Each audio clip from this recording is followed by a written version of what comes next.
খুবই অস্বাস্থ্যকর ঢাকার বাতাস। দূষণের তালিকায় শীর্ষে ঢাকা। বায়ু দূষণের তালিকায় মঙ্গলবার খুব অস্বাস্থ্যকর অবস্থায় রয়েছে ঢাকার বাতাস।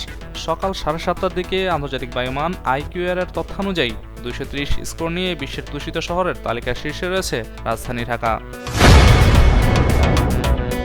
কুমিল্লায় ট্রাকের ধাক্কায় প্রাণ গেল বিশ্ববিদ্যালয়ের শিক্ষার্থীর। কুমিল্লার ময়নামতি হাইওয়ের পদুয়া বাজার এলাকায় ট্রাকের ধাক্কায় আজাদুল ইসলাম নামে এক বিশ্ববিদ্যালয়ের শিক্ষার্থী নিহত হয়েছেন। জানা গেছে তিনি ঢাকার ফার ইস্ট ইন্টারন্যাশনাল ইউনিভার্সিটির আইন বিভাগের শিক্ষার্থী ছিলেন। পঞ্চগড়ের তাপমাত্রা ফের 10 ডিগ্রির নিচে। পঞ্চগড়ে আবারও 10 ডিগ্রির নিচে নেমেছে তাপমাত্রা। বেড়েছে শীতের তীব্রতা। মঙ্গলবার ভোর 6টায় তাপমাত্রা রেকর্ড হয়েছে 9.8 ডিগ্রি সেলসিয়াস। দাবানল তুষারঝড়, দুই প্রাকৃতিক দুর্যোগে বিপর্যস্ত যুক্তরাষ্ট্র। একদিকে দাবানল, অন্যদিকে তুষারঝড়, বিপরীতমুখী দুই প্রাকৃতিক দুর্যোগে বিপর্যস্ত যুক্তরাষ্ট্র। কোনোভাবেই সামাল দেওয়া যাচ্ছে না পরিস্থিতি। আবহাওয়াবিদরা বলছেন, জলবায়ুগত একাধিক পরিবর্তন এমন বিপরীতমুখী অবস্থার পেছনে দায়ী।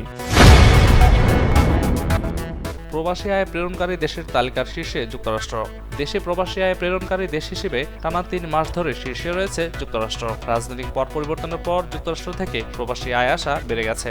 তাতে মধ্যপ্রাচ্যের দেশ সংযুক্ত আরব আমিরাতকে পেছনে ফেলে সবচেয়ে বেশি প্রবাসী আয় প্রেরণকারী দেশের তালিকায় উঠে আসলো যুক্তরাষ্ট্র। নিউ ইয়র্কে ঢালিউড অ্যাওয়ার্ডসে বসবে তারার মেলা। প্রতি বছরের ন্যায় এবারও যুক্তরাষ্ট্রের নিউ ইয়র্কে ঝাঁকজমকপূর্ণ পরিবেশে অনুষ্ঠিত হচ্ছে সর্ববৃহৎ বিনোদনমূলক অনুষ্ঠান Dhallywood film and music awards. এবারের আসর বসবে ফ্লাশিং মিডোজ কর্না পার্কের কুইন্স থিয়েটারের মিলনায়তনে। লেবাননের প্রধানমন্ত্রী হলেন নাওয়াফ সালাম। জাতিসংঘের অন্যতম অঙ্গ সংগঠন ইন্টারন্যাশনাল কোর্ট অব জাস্টিসের প্রেসিডেন্ট ও শীর্ষ বিচারক নাওয়াফ সালামকে লেবাননের নতুন প্রধানমন্ত্রী হিসেবে ঘোষণা করেছে দেশটির প্রেসিডেন্ট জোসেফ আউন। তাকে নতুন মন্ত্রিসভা ও সরকার গঠনের নির্দেশ দিয়েছেন তিনি। স্বর্ণখনির সন্ধান পেল পাকিস্তান। পাকিস্তানের পাঞ্জাব প্রদেশের সিন্ধু নদীর অববাহিকা অঞ্চলে 33 টন স্বর্ণ মজুদ থাকার ধারণা করা হচ্ছে, যা আর্থিক সংকট মোকাবেলায় সহায়ক হতে পারে।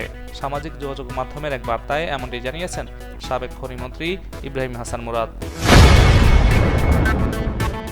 IPL-এর পর PSL-এও দল পাননি তাসকিন।